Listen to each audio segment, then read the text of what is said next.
इसी गति से मैं पूरी सृष्टि की परिक्रमा करूंगा तो बहुत ही समय लग जाएगा। मुझे मेरी गति बढ़ानी ही होगी।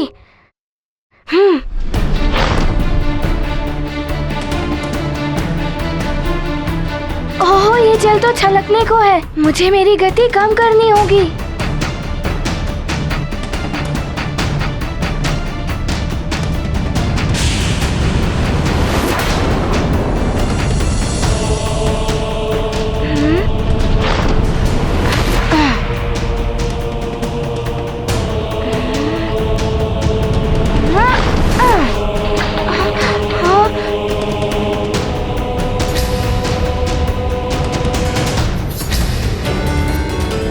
ये क्या? कुछ बूंदे तो झलक गई पात्र से। मुझे इन बूंदों को वापस लाना होगा।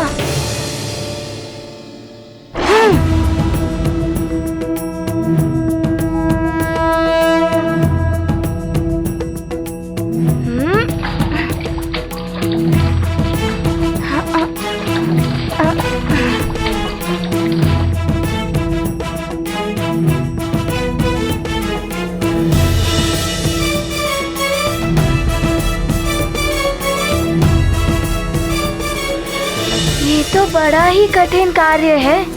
माँ ने जो मोती पिरोने वाला कार्य दिया था उससे भी कठिन है।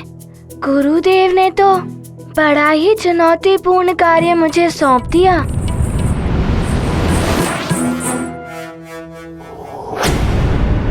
ओम नमः शिवाय। ओम नमः शिवाय।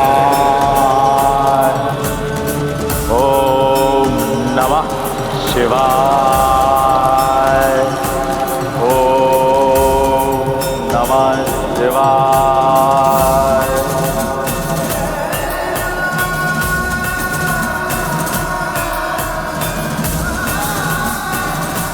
दशानन लंकेश को कालनेमी का प्रणाम। कालनेमी, आज तुम्हें कहे कि यहाँ कोई सूचना लाए हो? हाँ दशानन। दशानन, वो वानर बालक हनुमान सुमेरु से बाहर शिक्षा प्राप्त करने गया हुआ है। इससे सूर्यदेव स्वयं उसे शिक्षा प्रदान करेंगे। ओह, तो वानर शिक्षा ग्रहण करने के लिए श्रेष्ठतम केंद्र में गया है।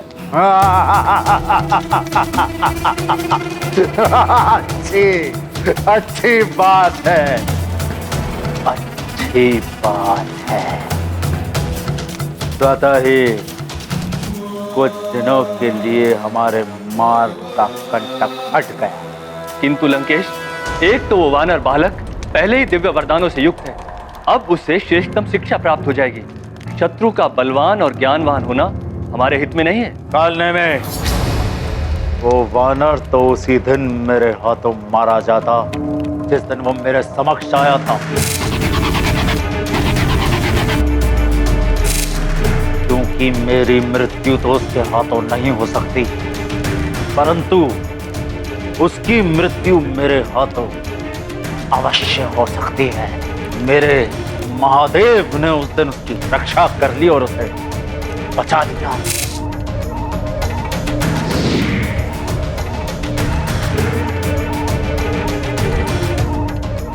उसके ज्ञान प्राप्त करने और शिक्षा ग्रहण करने से हमें कोई संकट नहीं है। कालनेमी, हमारा केवल एक ही शत्रु है, नर रूपी नारायण। वो तुच्छ वानर बालक हनुमान नहीं। रुक जाओ वज्रासुर।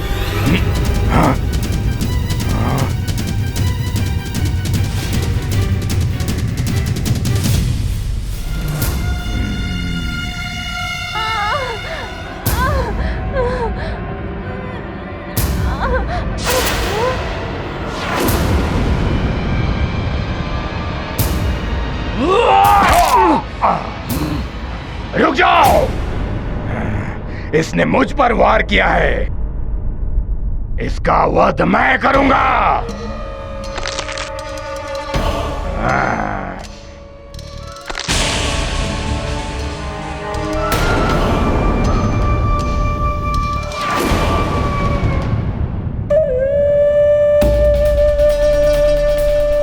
वज्रासुर हूं मैं। तुझ जैसे तुच्छ वानर मेरा कुछ अहित नहीं कर सकता।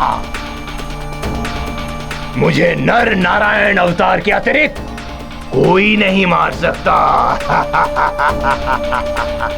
किंतु मैं सबको मार सकता हूं, तुझे भी। देवराज, सुमेरु और उसके आसपास के क्षेत्रों में राक्षसों की गतिविधियां पुनः देखी गई हैं। हाँ वरुण देव, अभी हनुमान नहीं है ना वहां, इसीलिए राक्षसों को यह अवसर मिल गया।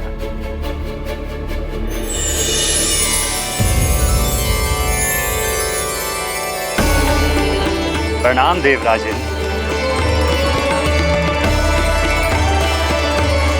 प्रणाम वरुण देव। विराजिए वायुदेव।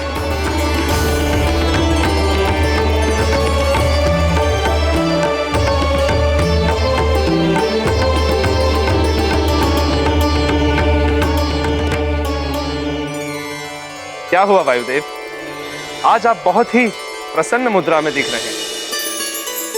प्रतीत होता है कि कोई शुभ समाचार लाएं।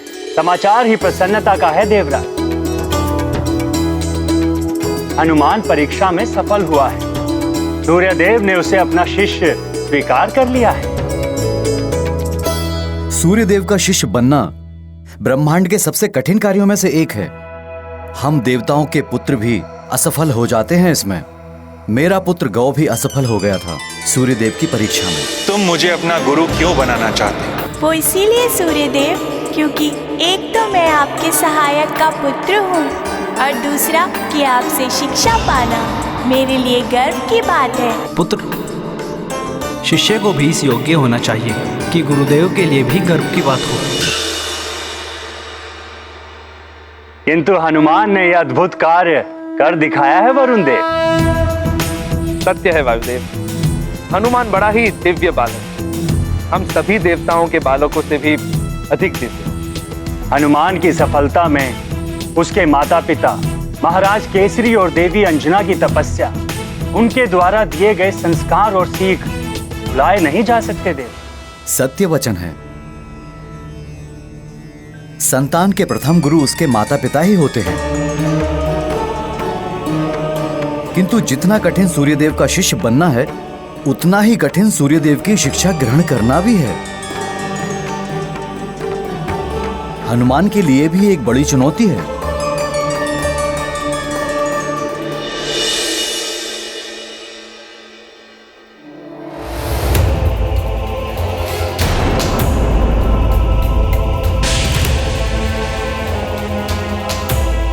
इस जल से भरे पात्र को लेकर तुम्हें संपूर्ण सृष्टि की परिक्रमा करनी है, और ये स्मरण रहे कि परिक्रमा लगाते हुए तुम्हें मार्ग में जितने भी उल्का पिंड मिले, तुम्हें उनकी गणना करनी है। किंतु तुम्हें यह ध्यान रखना होगा हनुमान कि इस जल के पात्र से एक भी बूंद बाहर नहीं गिरनी चाहिए। इतने सारे उल्कापिंड, ये सब तीव्र गति से मेरी ओर ही आ रहे हैं। इनकी गणना करना तो दूर, मैं इनसे बच भी नहीं पाऊंगा। क्या करूं? गति बढ़ाता हूं तो जल छलक जाता है। नारायण नारायण। प्रणाम देवर्षि। कल्याणमस्तु। हनुमान, तुम चाहो तो मैं तुम्हारी कुछ सहायता कर दूं? नारायण नारायण। मेरी सहायता? आप मेरी सहायता कैसे करेंगे? तुम तो बस जल के पात्र पर ही ध्यान केंद्रित रखो। उल्का पिंडों की गिनती मैं कर दूंगा तुम्हारे लिए। अच्छा।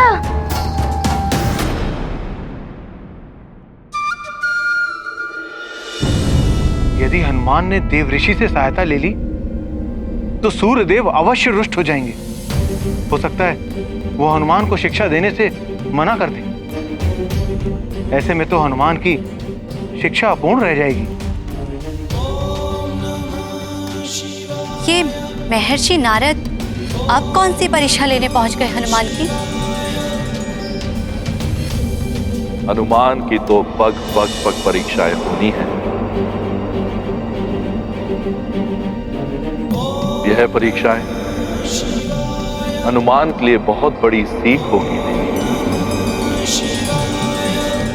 देखना यह है कि हनुमान देवर्षि के द्वारा दिए जा रहे लोक में आता है या नहीं।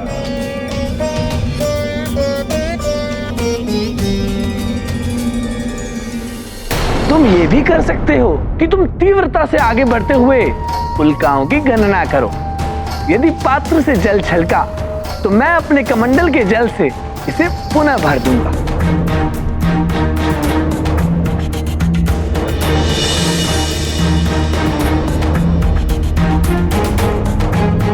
ये रहा मेरा कमंडल।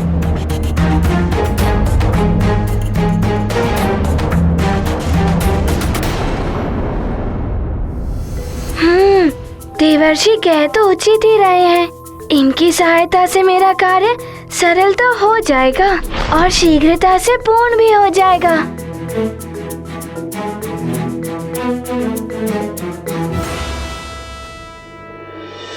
यदि आप कहें तो मैं आपका वाहन बनने को तैयार हूँ।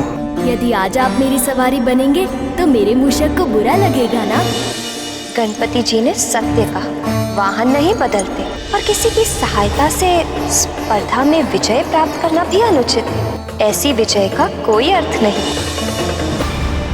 देवर्षि, आपके प्रस्ताव के लिए धन्यवाद, किंतु गुरुदेव ने ये कार्य मुझे पूर्ण करने के लिए सौंपा है। माँ ने मुझे एक सीख दी थी, स्वयं के कार्य में किसी और की सहायता लेना फल के ही समान होता है। अतः इस कार्य को मुझे ही पूर्ण करने दीजिए। उत्तम, अति उत्तम हनुमान। नारायण नारायण। सुगम पथ ने दिया प्रलोभन, हनुमत ने चुना स्वावलंबन। विनम्रता का लेकर भाव स्वीकार किया देवर्षि प्रस्ताव। नहीं करेंगे गुरु से छल, हनुमत दर्शाते आत्मबल। करते स्वयं जो अपने कार्य, उत्तम मिलते उन्हें परिणाम।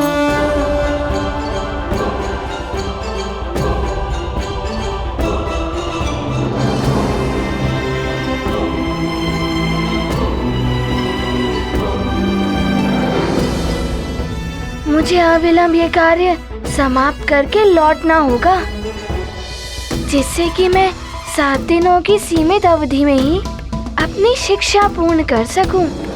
हनुमान, तुम्हें बहुत बहुत आशीर्वाद। तुमने सहायता लेने से मना करके ये सिद्ध कर दिया कि तुम सूर्यदेव जैसे महान गुरु से शिक्षा पाने के लिए सर्वथा योग्य शिष्य हो।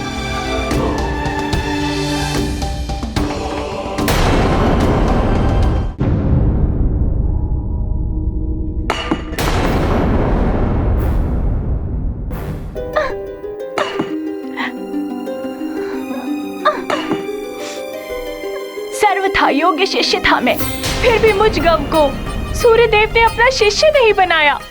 वरुण देव का पुत्र होकर भी उन्होंने मुझे शिष्य बनने के लिए अयोग्य ठहरा दिया। पुत्र, इतना क्रोध अनुचित है। कोई मेरे समीप नहीं आएगा। आप भी नहीं माते? गौ, मैं तुम्हारी माँ होकर भी तुम्हारे समीप नहीं आ सकती। त्याग करूंगा मैं सबका, कोई मेरे समीप नहीं आएगा। भोजन भी त्याग कर दूंगा। जल के देवता वरुण देव का पुत्र होकर भी मैं जल का त्याग कर दूंगा। धीरज रखो पुत्र, शांत हो जाओ। कैसा धीरज? अब सूर्य देव के मुख्य सहायक वरुण देव की पत्नी होकर भी मेरी सहायता नहीं कर सकती। पिताश्री भी कुछ नहीं कर सकते। इससे तो अच्छा होता कि मैं महाराज केसरी और देवी अंजना का पुत्र होता। तो आज मैं सूर्यदेव का शिष्य तो होता, हनुमान की भांति उनसे शिक्षा तो प्राप्त कर रहा होता। प्रणाम देवर्षि। तुम्हारा कल्याण हो पुत्र। नारायण नारायण। अब मुझे ही इस समस्या का कोई हल निकालना होगा। क्या हो सकता है इसका हल?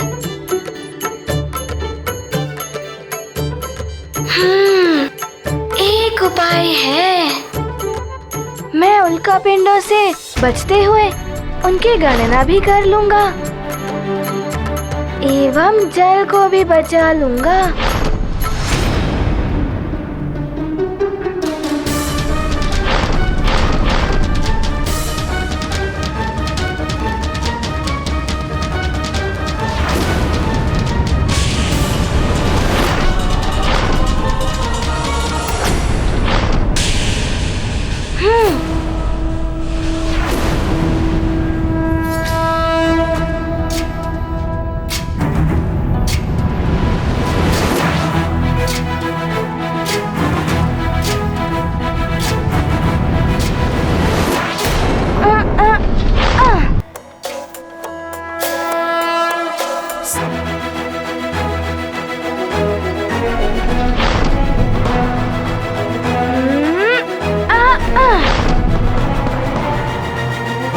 ये 45वां।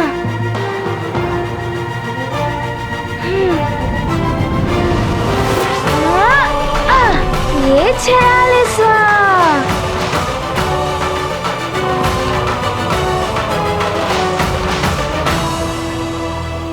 अभी तक तो 46 उल्कापिंड ही दिखाई दिए हैं।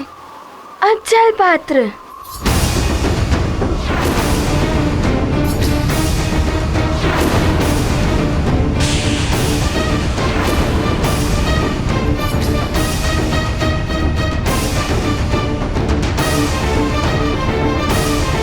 ये 47वां उल्कापिंड तो जल पात्र की ओर बढ़ रहा है।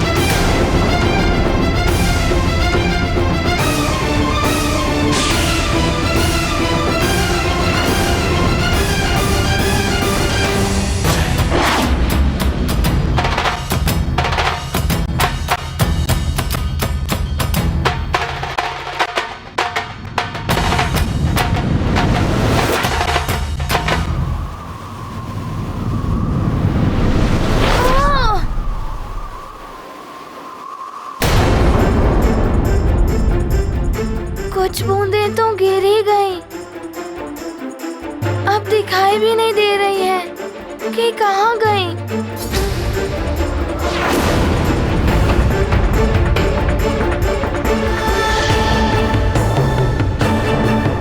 मैं तो असफल हुआ इस कार्य में। अब क्या होगा? गुरुदेव को सब स्पष्ट बता देना उचित ही होगा।